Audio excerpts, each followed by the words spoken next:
Okay, everybody, welcome to this episode of Listen Kristi, and we're so happy to have you here today. We've got one of Kristi's nearest and dearest friends from years past, and I'll let her do the honors of the introduction. I always hate to say one of my oldest friends because we don't age. No. No. So we just know where all the bodies are buried. That's how I like to describe it. So this is my incredibly beautiful, kind, funny, gorgeous, brilliant, smart girlfriend, Sandra Taylor. And you've had so many careers, actress, model, Playboy. And then how many years ago did you take a pivot and you like, you know what? This is always something that's been a passion of mine is wine. Uh-huh. And you went to France and started, yes, and started studying and take it away. I mean, where did it go from there? Well, what had happened was it was 2016, and I won a charity auction at one of these fabulous girls' luncheons for Valentino, and they were auctioning off a wine tasting in Piedmont, Italy. And never did I think I'd win. And I wrote down my little bid, and I won. And I found myself in the land of Barolo Barbaresco and fell in love with wine. I just saw these beautiful grape clusters and said, when I leave here, I'm going to go home and I'm going to throw myself into a bunch of introductory wine classes and see where that takes me. So I took introductory level 1 at NASA, which is North American Sommelier Association, UCLA, WSET, and the Court of Master Somms. And I wanted to figure out which teaching style I liked the best. And it turned out that I loved the teacher of North American Sommelier Association, or NASA. And that's actually where this is. So I'm a silver pin certified sommelier from NASA. And I've also completed the entire wine program at UCLA, which I took simultaneously at nighttime. I took their entire program. And just really, after Barolo Barbaresco, I just fell in love with it. And to tell you how tired of the auditioning process of being an actress for 25 years in California, I just had it. And it was But wait, you're not bragging yourself. You had a lot of success. You've been in over 40 movies. true. I'm so blessed. I really am. I'm not going to ever say like working with Julie Andrews and Helen Mirren and who else? I mean, Garry Marshall, Julia Garry Roberts. Marshall, yeah. But to work with Leah Julie Remney. on Princess Diaries was like beyond. To play Anne Margaret's daughter was a dream come true. So yeah, I've had some great successes. Even though I mean, people will say they most know me from Under Siege 2 with Steven Seagal, or Married with Children.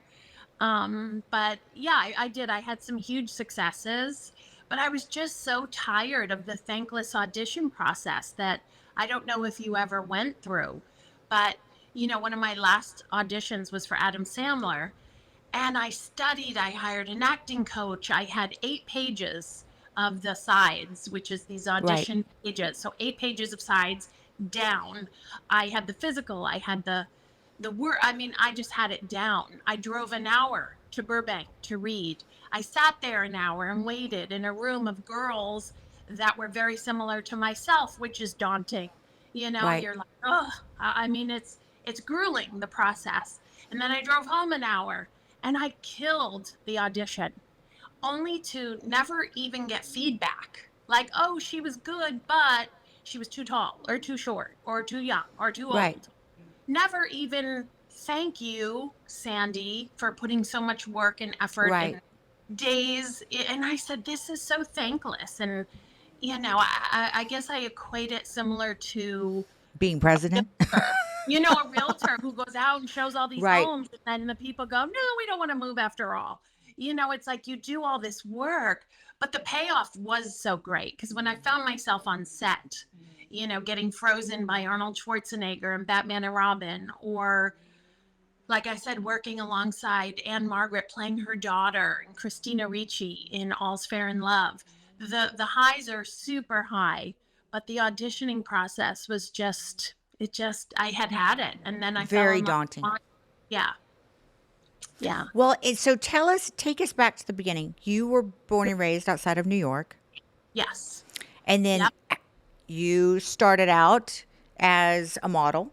I was modeling in New York, having a ball. And how did Like, that happen? How did that come to be? oh, I was living in Greenwich, Connecticut, and my dad passed away when I was 19 all of a sudden. It was super duper. Like, one day I came home and literally I saw all these cars parked outside our house, and my dad had passed away on a walk. He had had a massive heart attack just out of the blue. And originally, I was supposed to be a mathematician. So I was so good in math. I completed calculus in high school and statistics. And I like got 98 on all my Regents finals. And Wow. yeah, it was unheard of. I really believe the mathematic gene is hereditary. And my dad was a Obviously, I math. didn't get it. Yeah, my dad was a math genius, and things would just. I remember raising my hand, going like the Pythagorean theorem, and then I was like, "What is that?" And I was like, "How do I even know that?" But that was crazy. So when he died, that sort of died along with me. And my girlfriend Nancy said, "You know, we have a showroom, and you're tall, you're 5'9", and we're looking for another swimsuit model. You know, maybe you want to come and try out." So I went down to the city and I tried out for Esther Williams, and she loved me. And she said, "You know, I want her." And I became her swimsuit model for Esther Williams Swimwear and did that for years and commuted back and forth. And I was a Club MTV dancer. And um, then For I, those that remember, she worked with downtown Julie Brown. yeah. And I'm still friends with her to this day. And she's terrific living in Italy, living her best life. That's where I met Camille Grammer. She was a dancer with me, and we're still friends to this day. And she's a neighbor right up the street. Um, so it wasn't at all that it was not a beautiful, fruitful, rewarding career. It's just the auditioning process after all these years of New York. Then I moved to LA because I was much more swimwear, bridals, lingerie than I was runway. I wasn't so much a hanger model, which are 5'10" and up and very skinny, not very Right. curvy. I was, 110 pounds. yeah, which I think I was born 110 pounds. So that wasn't happening. So I moved to LA in 93, and just, you know, my career just, I've done everything. I posters and calendars. Posters, but you were the number one poster girl in the world. Yes. When Yes. people did posters back, it went Yes. from Farrah to you. It did. I mean, it was crazy. I toured the entire country to all those malls, like the Right. Minneapolis mall that's like Did you 23 miles. did you ever wake up one day and just be like, how did I get here? Like, what? Yes. All of a sudden, here I am, and I Yeah. don't know exactly how this all happened, but yeah. Yes. And sometimes I will pinch myself and say, yeah. I remember I was in Palm Beach and I was in David Koch's wine cellar, which Wow. was a dream. I manifested that completely. And it's times like that where I go, how did I do this? And I thought, if I ever had to do my life again, I could never, ever You couldn't do. script it. Oh, Well, no, just not only could I not script it, but I don't think I could pull off all that I've pulled off and the doors that had opened, and just being in the right place at the right time. I guess there's a little luck. There's a little Sandy Sunshine. Yeah. There's just a lot. I'm a lot. And I think that's why we get along. well, just in the first 10 minutes of you talking, there's this saying that I love and I hope applies to my life, but it's my life story will not be a boring one. And I think at the end of it, you can reflect and have so many adventures and tales and highlights. And yeah, you know, I'm sure struggles, but you have so many reflective moments of like, wow, that was really amazing, really cool. Yeah. And you know, Isaiah said the same thing, like, Right. you know, all of these adventures and people I think who decide to want to control it less, but kind of see where the universe takes them and commit Yes. to that adventure, have those stories to tell.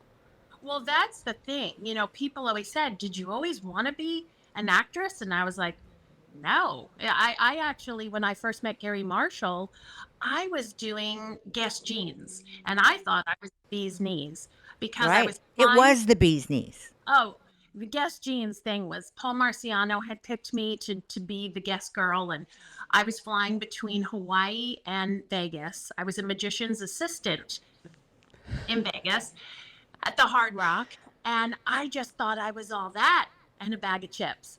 And Garry Marshall wanted me to audition for this movie called Exit to Eden. And I remember sitting in the makeup chair, and Alexis Vogel, God rest her soul, I was like, yeah, Garry Marshall wants me to read for this movie. And she was like, you have to go. And I go, no, I don't want to be a typical model actress. I don't think I'm going to go. And she said, oh, yes, you are. She said, you're going to leave here and you are going to go to that audition. And I went, and I had no idea at this point in time how many girls in town were up for that role and how coveted this particular role was, because you got to go to Hawaii. But I already was going to Hawaii all the time, so it wasn't really a big deal to me. And she pushed me out the door. And I went, and Garry Marshall was like, I love you. And he said, you handle Howard Stern better than anyone. And my son and I love watching you on his Channel 9 show. And I was just like, you have not seen me on that. And he goes, yes, we love the Snapple when you're jumping on a pogo stick drinking Snapple. I'm like, okay. And this is the preempt of the internet. It was just taking off. Yes, it was Channel 9. Who knew anyone saw that but the New York locals? But sure enough, Garry Marshall had seen it with his son, and they said, you're hysterical on there, and we love you, and we would love you to come back for this role of Reba.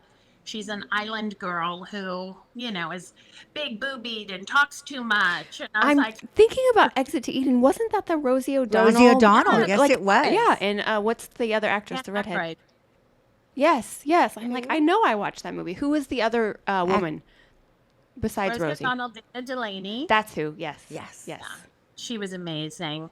And so next thing I knew, I was on a plane. The entire first class cabin was David Bowie and Iman, Dan Aykroyd, Dana Delaney, Paul Mercurio, all these famous people going to the island of Lanai for 4 weeks. And I was like, wow, I get it now.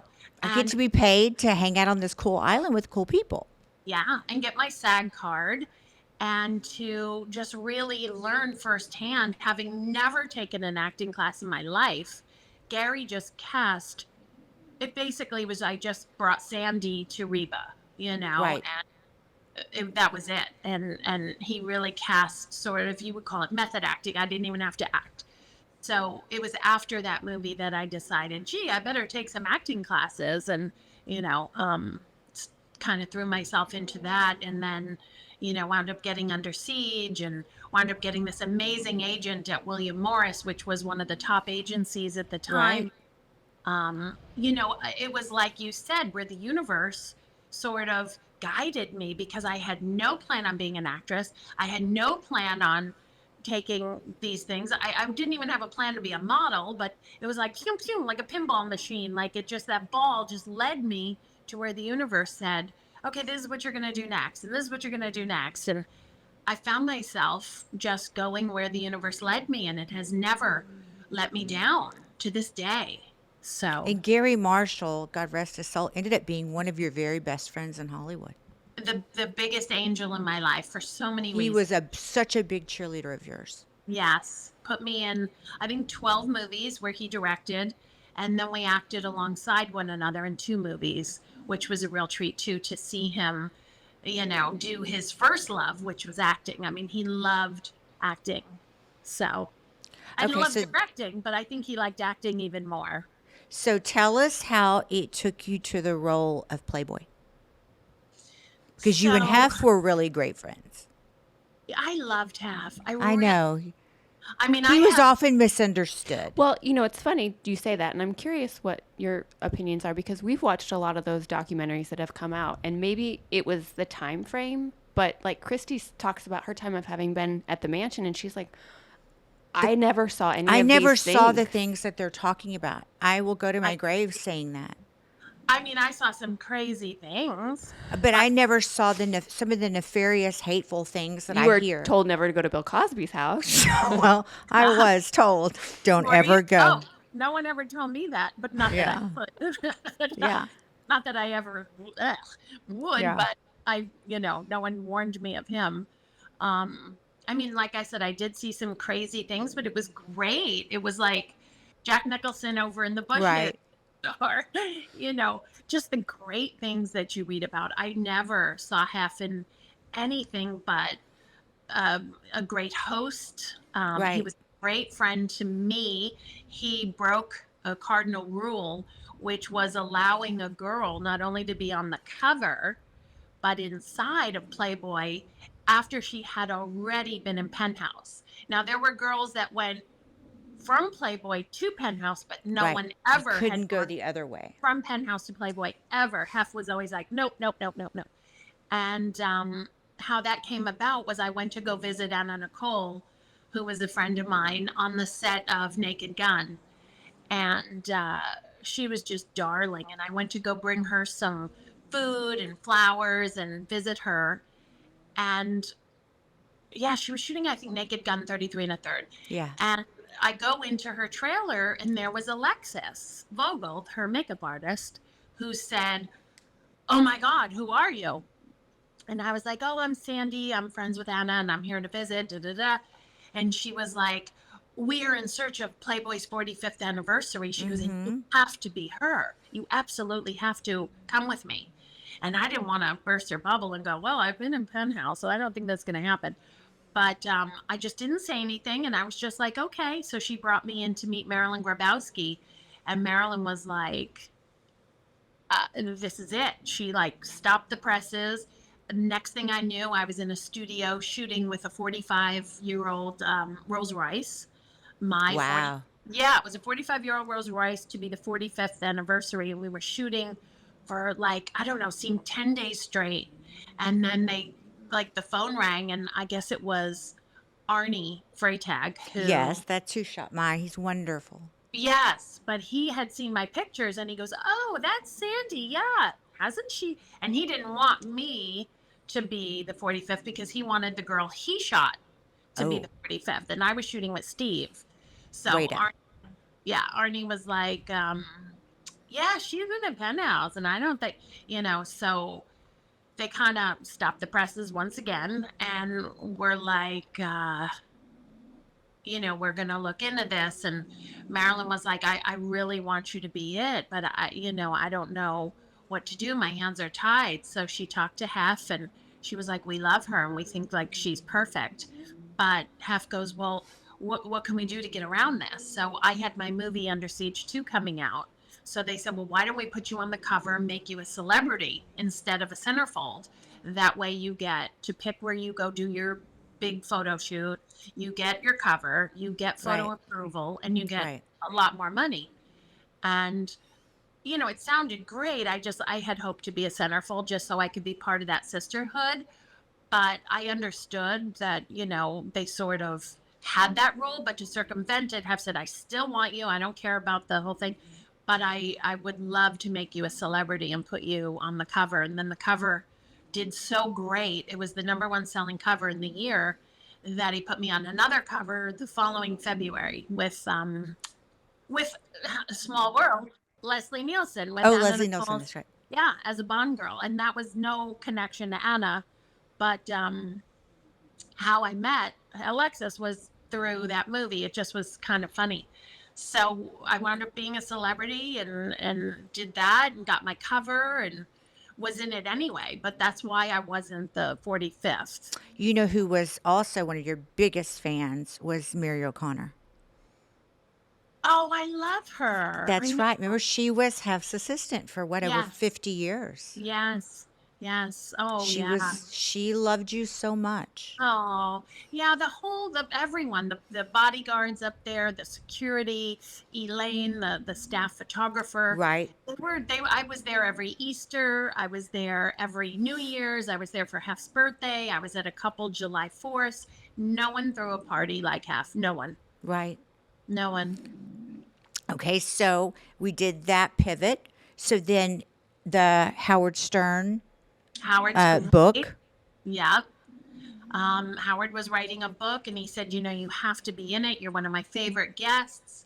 So I did his book. He said, at that time, I had been, I think, the most on air guest of all when that book came out. I think I had been on like, I don't know, 45 times or something, and on the Channel 9 show. And so he put me in his book, and I'm still friends with him and his wonderful wife, Beth, to this day. Beth actually found my mom a cat uh, down in Florida, and it was just the perfect fit. She really is an angel on earth. Okay, so then now take you on up. What year was the Leslie Nielsen? What year was the 40? So that's like 94, No. So the 95? first cover was July 95, and the second Okay. cover was February 96. Okay. And so from there, and then by then the internet was starting to take off. Yes. Yep. It was. So you had a good boost there, because I know that's where I got my boost. yeah. And And so, what year did you two meet? I met through Cy Weintraub and Mark Saganor in, I want to say, at a party in about 93, Midsummer Night's Dream. Okay. Yep. I was definitely there. Oh, that was like the lingerie party. Yeah. But again, I didn't see anything that was, I mean, yes, there was, I remember one girl walking around and she had two teddy bears that she was like holding up in front of her. I mean, I never saw her take them down, but kind of, walking around. But We've all seen everybody- worse on Instagram. Right. But everybody was in a great mood. Yeah. You just didn't hear all the things, because I tell you why. He was with Kimberly at Yes. that point, and she had said by the time I started going there, which was like 92-ish, it was no. Everybody will be dressed formally. We'll have formal seated dinners. Yeah. There's not going to be any of this, Yes. the- It became very black tie. it very formal. Required. And so that's how I kind of remember things. So when I Yeah. tell that story, people look at me like I'm either the dumbest person in the world. Or bless your heart. Bless your heart. Yeah, either I was half, but I said, I promise you, We know there that's not true. there were tricycles in the driveway. Yeah. You were stepping over things, toys for the kids on the Yeah. on the tennis court. And there wasn't there like a curfew? Like, didn't you say that certain things? No, well, for the girls that he dated when he had all the 5 girlfriends or whatever, they had a curfew. Oh. Mary told me that, they had to be home at a certain time if they went off on their own, but he was pretty strict. But he ended up buying the original girl next door was Kimberly, because he bought the house next door and it had like a little connecting garden gate. The boys could go back and forth. And it was, they kind of had gone their separate ways. She was dating somebody else, and then he went back to his And that wild little ways. sign, driving up the driveway that would Yes. say mates at play. And Yes. then it's kids at play. Kids at play. And then it went back to playmates at play. Playmates at play. And it was like an ivy wall. And Yeah. it had, little bunny crossing, Playboy bunny after crossing. you talk to that rock, when you Yes, pull you up, had to talk to the rock. this rock, and you go, "Hi, I'm here." It was a big boulder, and it had the voice box was in it, and you'd say, "Hi, I'm Sandy and Kristi, and We're here. We're on the list. Yeah, we're here." But how many times did you hear about, "Am I on the list? Am I on the list? Can you get me on the list? Do you know I somebody know. about the list?" I know, and people like, "I'll give you $1,000 if you," and I was like, "I can't." It was so like you didn't get a +1, and Hef loved to have the ratio of Right. girls to guys 10-1. So there were 10 girls for every one guy, and it was near to impossible to get a guy into the party. So And and you never wanted to put your endorsement on somebody, Right. because if they did something that was out of yeah, out of step, you were responsible. And I always had this image of like Santa Claus, but it was Mary O'Connor, and she'd pull out that, "Nope, you're on the naughty list." And you'd hear if certain people maybe had done something out of line, or yeah. whatever Or that. I heard a crazy story. Someone have always had a buffet. So, Right. if someone said something about the food wasn't good or something, and they were gone, they were Yeah. never to be Not seen to be again. seen or heard from again, drowned I'm in like, the grotto. But this I food can is remember, good.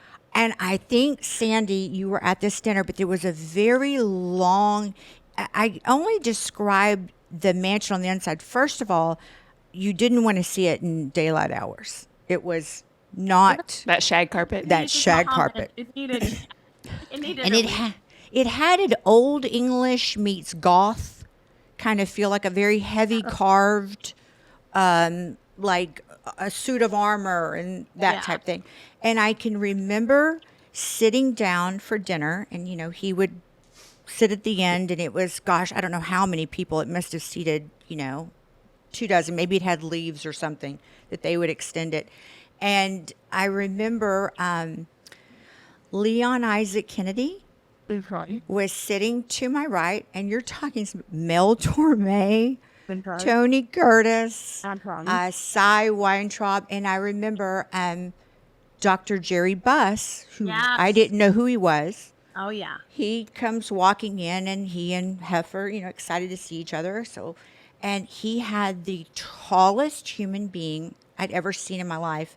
And I'm a girl from a little bitty country town in Texas. I don't know about basketball or pro players or anything like that. And everybody seems so much older than me. And I want to say maybe David Copperfield or somebody was there that night. And it was after like a movie, and we all sat down and to eat. And I just kept staring at the man that was with Jerry Buss. And I said, wow, how did the Lakers pass you up? You are the tallest human I've ever seen. Well, of course, Jerry Buss looks at me, and the man is Kareem Abdul-Jabbar. And of course, I don't know who he is. And he said, and Jerry Buss said, what did you say? And I said, the Lakers. I said, they're the basketball team. And he's laughing, and he said, I own them. And I said, well, that's amazing. I said, but I would just think about all these tall players. And I remember he looked at me and he said, did you not know who I was? And I said, well, I'm assuming now that maybe you're a basketball player. And he said, have you ever heard of Lou Alcindor? And I said, Haven't. no. You haven't? No. Well, no, that was Kareem's real name. Okay. And I said, okay, but you said your name was Kareem. And he said, well, I changed it to Kareem Abdul-Jabbar. And I said, wait, you went from Lou Alcindor and you changed it to Kareem Abdul-Jabbar? Yeah. Why? That doesn't exactly roll off the tongue. No, but it is memorable. It is memorable. And so he was so funny. So Leon Isaac Kennedy, we sit down and, we go through the buffet, and everybody's sitting down, and he bows his head. And Little Miss Country, Ellie Mae Clampett goes, everybody don't eat. He's dropped his contact. Oh my God. And Jerry Buss thinks this is he said he's praying. And I said, who prays at the Playboy Mansion? Really? And is he Muslim? I don't know. I don't. Anyway, he had not dropped his contact. And he Right. was praying prior to his meal. But that's I see people pray all the time. Before. Yeah. We were somewhere recently where they stopped and said, let's have a moment of prayer. And I have no problem with that, but he didn't announce that. He just looked down at his food, and he seemed like he was inspecting it so close. I thought maybe a contact dropped out. So didn't want him to lose it. So I announced it to the whole table. Of course, how many times do we hear Tony Curtis tell a story with, let me tell you about the worst kisser in Hollywood. And it was, Does she know? to Marilyn. Does she know Tony Curtis? Who the worst kisser in Hollywood? Well, he used to say it was Marilyn Monroe. Oh. Wow. And he used to say she kissed like a dead fish. And Oh, he wow. never really had a look. Remember, he was married to that one lawyer. She had brown hair and kind of nondescript. And then he married a girl that looked like Brigitte Nielsen. Yes. And Yeah. she was like 6'2", and she was an Yeah. equestrian, and she walked around with like a crop. Yeah. And yeah, I mean, lovely people, all of them, but Yes. I it love it. Just great. such characters Yeah. that were there. And I remember talking to my girlfriend Bridget, and I were together, and Shannon Doherty and Tori Spelling, 90210 was the big Yeah. show. And we're all sitting like Indian style. It looked like if I Dream of Jeannie inside the bottle was kind of set up. That was how they had it set up that night for the party, and it, like floor pillows. And this man walks up to me and starts talking to me, and I said, "You don't remember me?" I said, "But I met you in my hometown at my dad's house." And he looked at me and he was like, "Okay." So he sits down and starts talking to me. And he said, "How is your dad?" And I said, "Oh, he's great." I said, he is very involved now with prison ministry, but you know that." And he says something like, "Shalom." And so I go to introduce him, and I said, "This is my friend Franco Harris." It was Gabe Kaplan. Oh my God.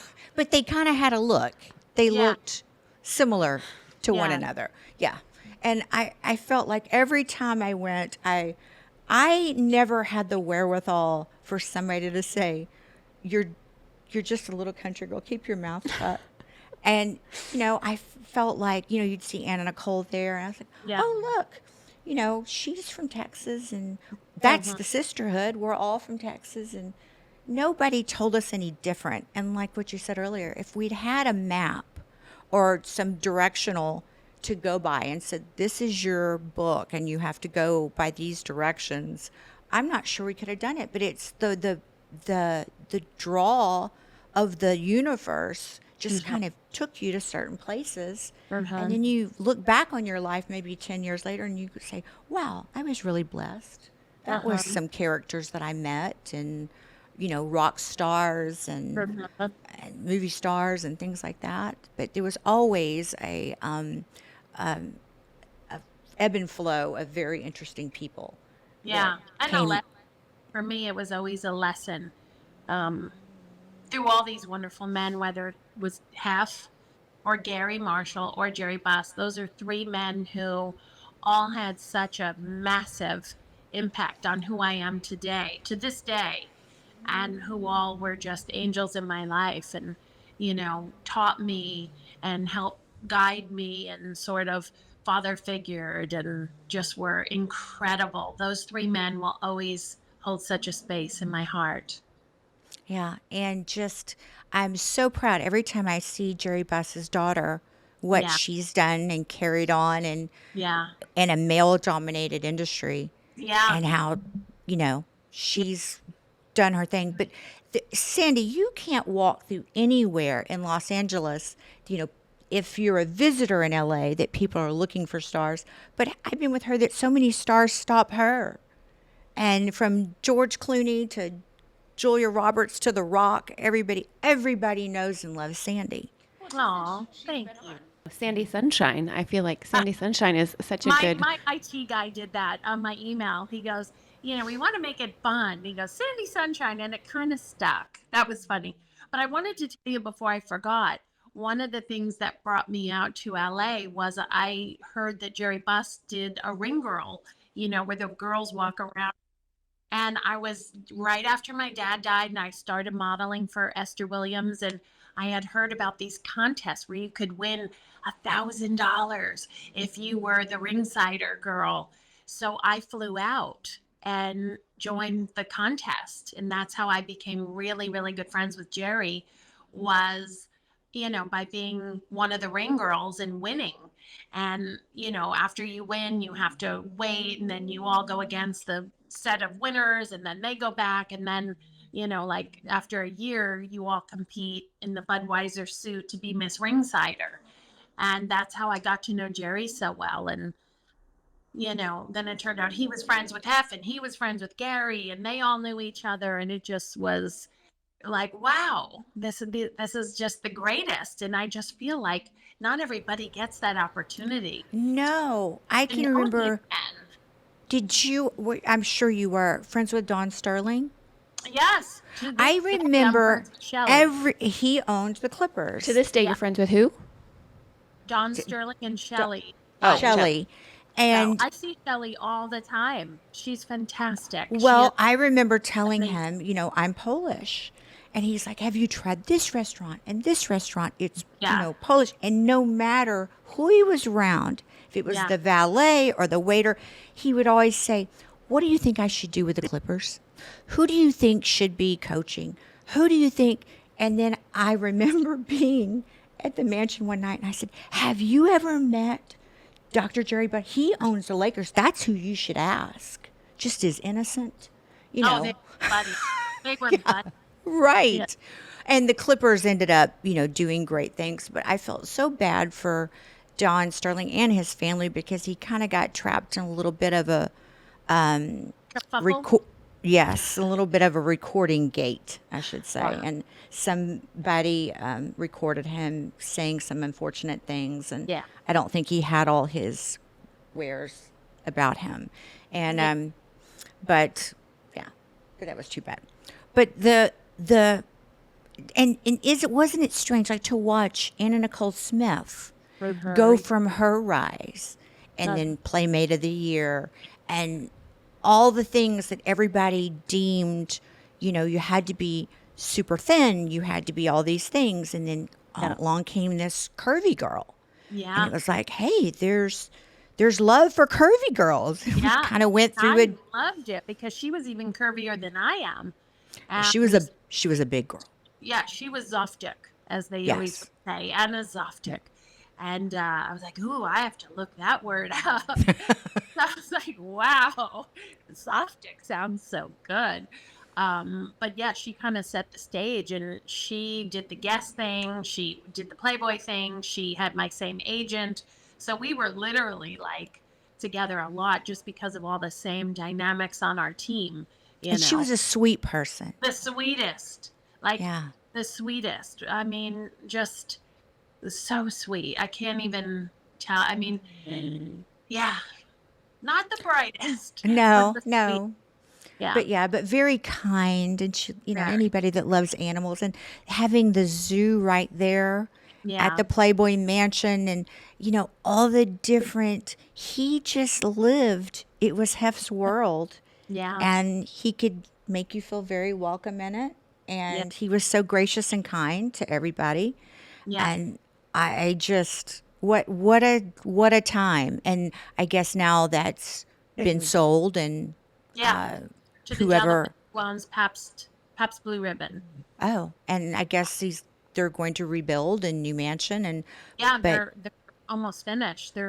Yeah, but you have to they're understand, it was what, 5.5, 6 acres in the middle of Holmby Hills. I well. mean, that would be like having 6 acres in the middle of Central Park. Yeah, I yeah, mean, it was just absolutely amazing. Okay, so after Playboy, yeah. then and you said 2016, you won the The auction. I went to Ponte, which is the land of Barolo Barbaresco. I have a few of those on this wall, and fell in love with these grape clusters that I thought were so magnificent. And came home and did the courses and passed. No easy task. Can I just right. do? Yeah, what time commitment is that? Truly. A year and a half. Okay. I took day and night classes. I was doing NASA in the day and UCLA at night. Um, the hardest test I've ever taken because it's 2 days long. It consists of not just multiple choice or not just connecting, Piedmonte, Barolo Barbaresco, like it had, I don't know what that's called.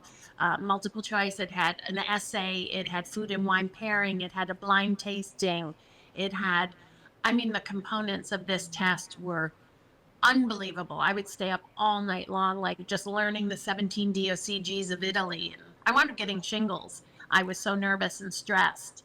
I'm like, I'm too young to have shingles. I went to the doctor and I showed her my back and she goes, yep, you have shingles. And I'm telling you, it was the hardest test. I mean, it was crazy. And And now the qualifications that you have, I'm curious how many other people have taken or have accomplished what you've accomplished in this. I don't think a lot. Yeah, it's too hard. A lot of times people will buy books or, you talk to a lot of somms and they're like, "Oh no, I didn't go to school. I just learned on the job." Or, but there's a lot of things. I wound up taking a job.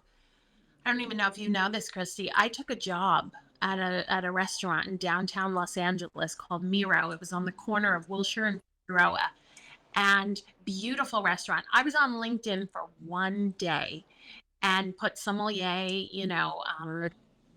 looking to work, looking to learn, da da da da. I get this call from Miro, from Frank, the manager, who said, can you come down and apply for the sommelier job? So I go down and I dressed up like to the nines with my Balmain suit on and, clearly wasn't making the money to buy a Balmain suit there, but I wanted to dress for the part that I knew I'd have someday. And I go in and they hired me. And I was like, but I'm not certified yet. I'm studying to get certified. And they're like, no, no, no, but you're great with people. And, we love your philosophy of wine. And so I took a job for almost a year and commuted downtown Los Angeles, which on a Thursday, Friday, Saturday night could take you upwards of 2 hours to get there. And I would get there at 4 and I would work on my feet till 9 and then drive home. And that was probably the hardest thing I ever did in my life, maybe, just to commit to give up my entire social life for Thursday, Friday, Saturday night, to turn down premieres, turn down the glamour of the life I once knew. I had just completed the movie Mother's Day with playing Jason Sudeikis's kind of love interest. And here I find myself at this restaurant and I've got like sweat rings under my tits. I've got sweat coming down my back. And I'm like, what am I doing? Am I making the right decision? I was like, well, I could always go back to acting, I guess. But I just found myself in a stock room, like counting bottles and people going like, Sandy, we need you upstairs. And I'm like, do these people know who I am? Like, and I go upstairs, and I work at this restaurant just to learn service because service counted for 5% on the test. And I was the only person in the whole class. I think the class had 13 or 14 students, and I think 5 of us passed. And Wow. Wow. It's yeah, like the Navy SEAL of wine yeah. testing. But I was the only one who got 5 out of 5 on service. It was worth it putting that year of driving downtown. I just would return calls, listen to music, books on tape. But I was just like, eye on the prize, like sitting in traffic Thursday, Friday, Saturday. I know if you don't live in LA, it's hard to really fathom. LA is 2 hours from LA. I mean, it's that crazy. Yeah. Well, I live in the Palisades, so the 10 straight to downtown is bumper to bumper the whole way. And I did it. And I wanted to go downtown because I didn't want to work in Beverly Hills where, like you said, everyone would be like, Sandy, why did you, at a restaurant in Spago or whatever. I didn't want to do that. I wanted to go where no one would know me and I could really learn about wine and learn the labels and the producers and go table to table. And, it was a process and a journey, and it gave me my service points that I needed to pass the test. And from there, I continued in the wine journey. What did I do after Miro? I think it was when Mark was building the Raiders Stadium called Allegiant, Las Vegas. And I remember thinking, Vegas is the entertainment capital of the world. And she's referring to Mark as Mark Davis, the owner of the Raiders.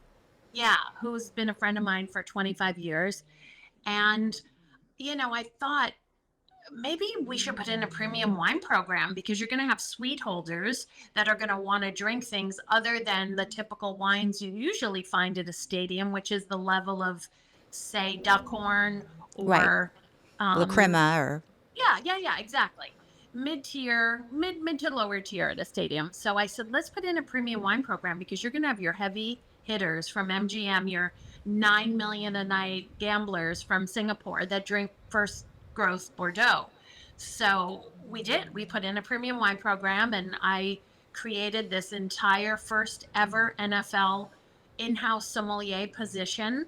And Mark said, let's give it a try. And it was the hugest success from the get-go. I would do champagne versus Prosecco, how they differ, how they're the same. And, people would come out of their suites, and I still had the Sandy actress thing going, Right. performing sort of, because here I was, talking to groups of people. All these suite holders would come out of their suites to listen to my spiel. And, every game it took on a different thing, and I would come up with this new idea. We have a celebrity chef from Top Chef every single home game. So then I started pairing wines to go with the celebrity chef, a red and a white. So that's one of my duties is I get the menu about a week before the home game, and I'll pick wines to pair, and also have available my 20 label premium wine list, which consists of like a top Bordeaux, a top Burgundy, a top Napa Cab, a top Napa Chard, a top Oregon Chard, like all the things that are the best of the top terroirs on this 20 label list. Okay, so tell us about how the rosé came about. So the one thing we did not have was a rosé that was really off the charts. And, we have a former player, Fred Bolitnikoff, who's so amazing. And of course we carry his wines because he's a Hall of Famer, once a Raider, always a Raider. So Fred did a beautiful Sauvignon Blanc. He did a beautiful Chardonnay. He did a Cabernet Sauvignon and a sparkling. And then we have our other Hall of Famer, Charles Woodson, who has a whiskey.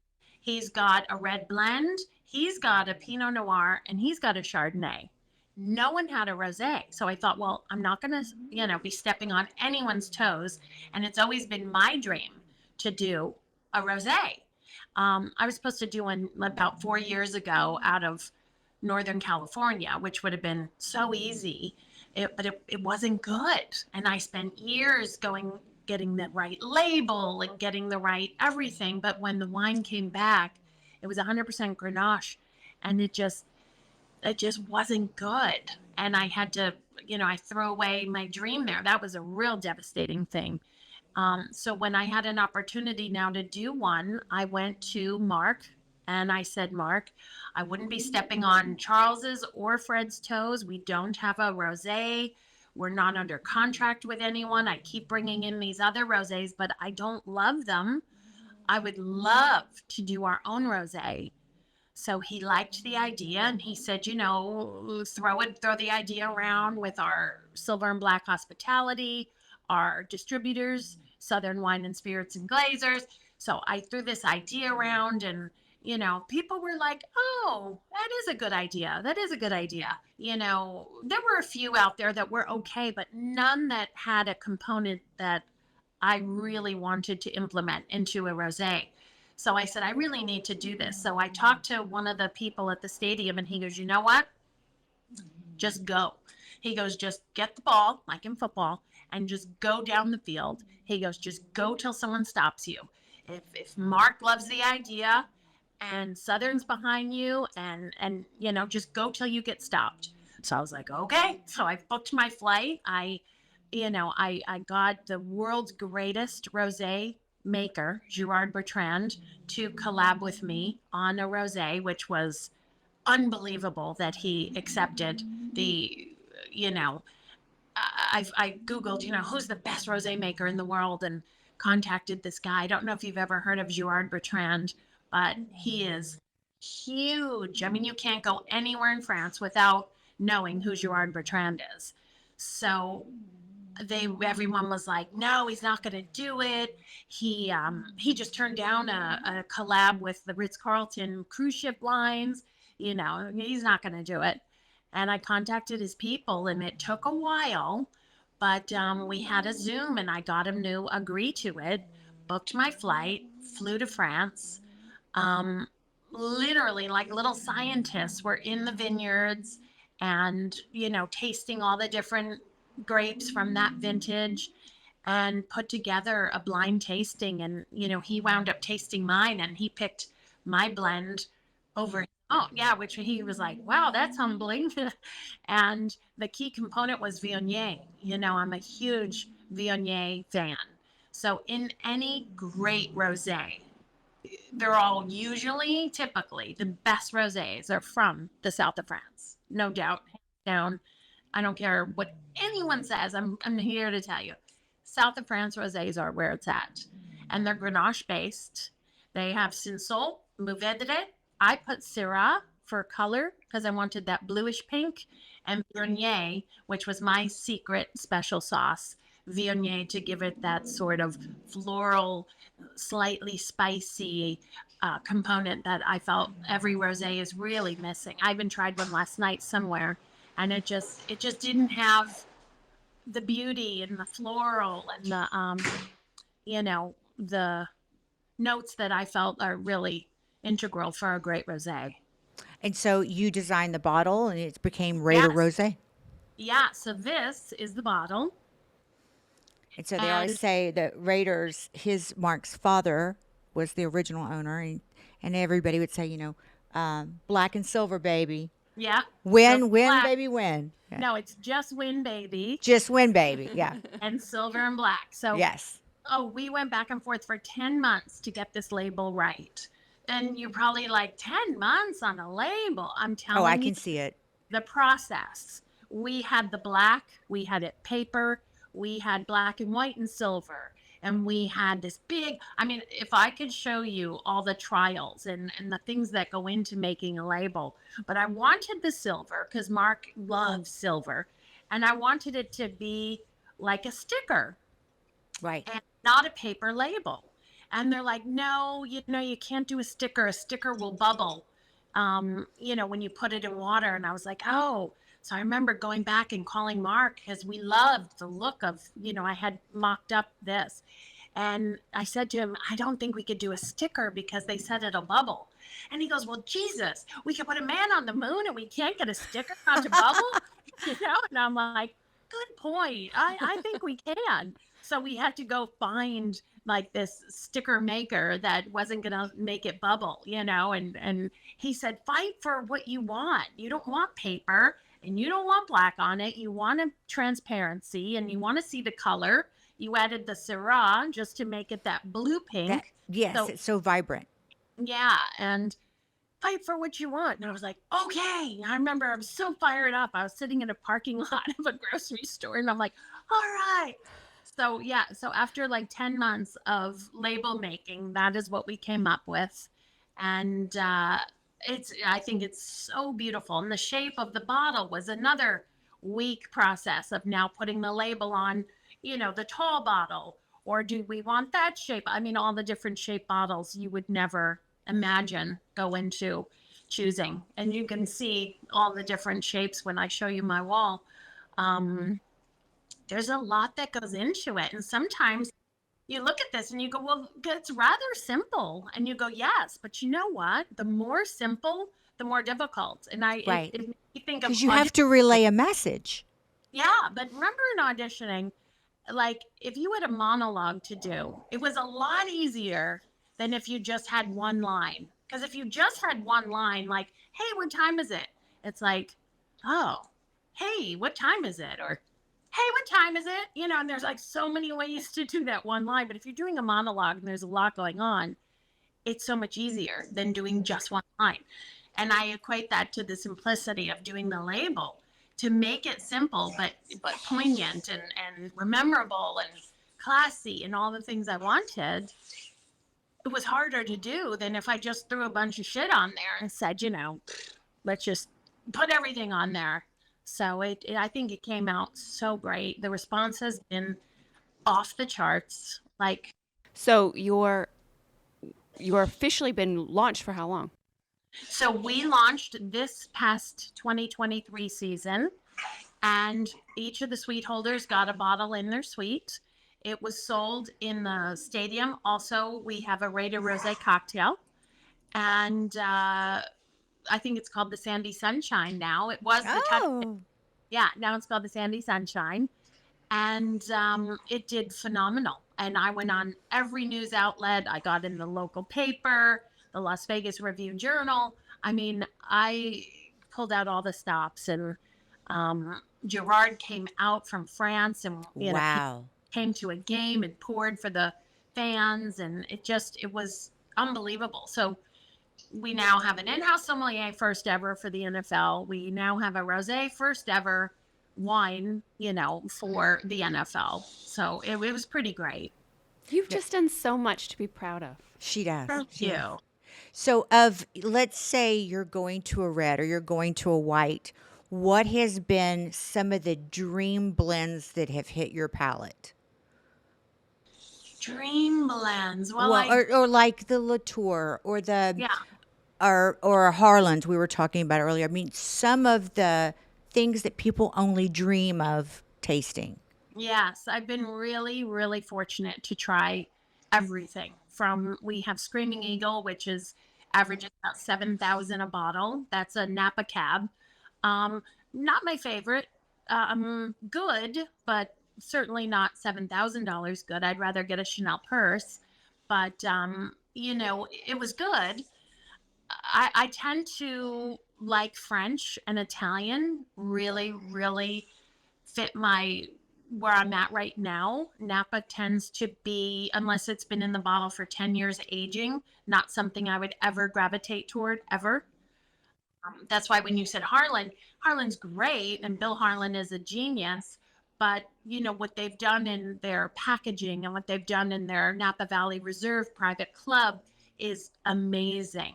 But as far as wine, Napa's been doing it a couple hundred years, and French, Italy, and Spain have been doing it thousands, 3, 4, 5,000 years. It's passed down family to family, and they own their vineyards, and it's in their blood, and it all gets inherited and passed down. And so the family, they grow up doing wine since they're babies. And in Napa, I feel like since Bottle Shock, it's become a sensation, but they don't really have it's all called New World as opposed to Old World. They don't really have what French and the Italians have as far as that history and that family sort of those beautiful stories that when you talk about in selling a bottle, the history that goes behind the Rothschild Right. or Latour or my favorite, you were asking me what's my favorite. I love Mouton Rothschild. So Hmm.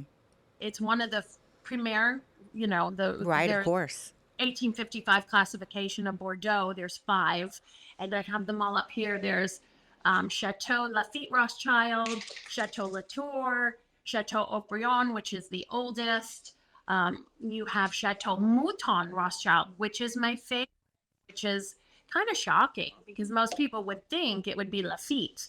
But there's just something about it. I got to visit all these houses in Bordeaux about 2 years ago, and Mouton just knocked me off my socks for so many reasons. I was telling Sandy when she came to visit me a few years ago, I walked in one day and my stepson was home from college. And I looked on the table and I did a double take, and he had a bottle of Lafite open, 2 bottles of Harlan. These kids were just opening stuff. Wow, that's an expensive day. Yeah, but they had no clue. Yeah, They probably yeah. said, "We'll go buy some more at the grocery store and replace Oh it." yeah, They, right. yeah, had no clue. Well, now that you have your PhD in all this, She does. where do you want to go with it next? Thought about Well, writing a book. Well, I might write a book and put it in a safety deposit when I die. My kids can. I'm not going to write one now. Or you mean just on wine or about my life? Well, just everything. I mean, Oh, yeah, that we would have to go get in some a, people immunity before she starts talking. Yeah, I'll be like at the bottom of the ocean with brick shoes. No.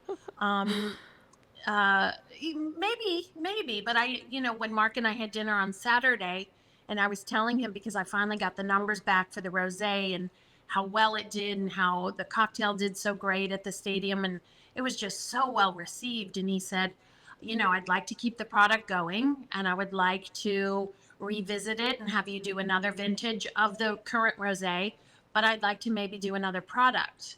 And with that, I would either do a sparkling, just because we have so many like day games, and we have so much. We have this beautiful ice sculpture, and we have stone crabs and king crab legs and shrimp, and that is really what our sweet holders, I see them gravitating toward that all the time. And The with that, presentation. yeah, it comes a nice sparkling. So I might do a sparkling, or, you know, um, yeah, maybe a sparkling, or maybe a white. I don't know. But the good news was Mark would like to keep the line going, and he would like to keep the rosé active and do another vintage of it. And so that was music to my ears. And I know a lot of people, they always say, well, you should maybe do this for the Rams, or maybe for the Chargers, because they're in LA. And I just can't do that. Right. You there's a loyalty not only Right. to Mark for giving me this opportunity, But embracing your vision. yeah, but I couldn't ever see myself going to another team and doing a wine for them, because of like the passion I had for this project was because it was for Mark and the Raiders. And if it's not going to be that level 10, I don't want to do it. And I just couldn't. So, everybody's go-to question is, are you going to do this for other stadiums? And no, absolutely not, ever. And Well, if there's one thing that you are, it's insanely loyal. yeah. With your life as it is today and all the things that you've learned, if you could take one lesson that really means the most to you and pass that down to somebody who could take a hold of it at a younger age, what's that lesson that you wish you hadn't taken you so long to learn? To not let other people's opinions about you affect you. Very good. Yeah. And what other people think about you is none of your business. Absolutely. Amen, sister. Yeah. Amen. But no matter what you do, no matter what, I could do the greatest thing in the world. I created my own rosé and am a winemaker slash certified sommelier in under 10 years. I could tell people that, and they'll still say, well, they'll think of something cheeky to say. Like, some people are just always going to have something to say about you. And the thing is to not let it get you down and not let it take you off your focus. And I think that's what I've learned to do. And that's why social is so interesting, because the comments, if there's ever a negative comment, I could have 2,000 positives and one negative, and I'm like, oh, Right. and not anymore. Even though, I Right. feel really lucky, I don't really get mean Trollers. Yeah, I don't. So knock, knock, knock. Let me not say that, but I don't. I'm so lucky. I don't know. I don't know. I must just be blessed, but I really have only gotten You positive. have like an armor on you. You know what? Impenetrable by anybody else's negativity. And good for Right. you. Yeah. So And to know just, you is to love you. thank you. Well, I love you and thank you so much for coming on. And I can't wait to try the rosé. And I'm coming to Vegas. Good. I want you. Okay. Come see us. Okay. All right. And with that being said, say goodnight, Lucy. Good night, Lucy.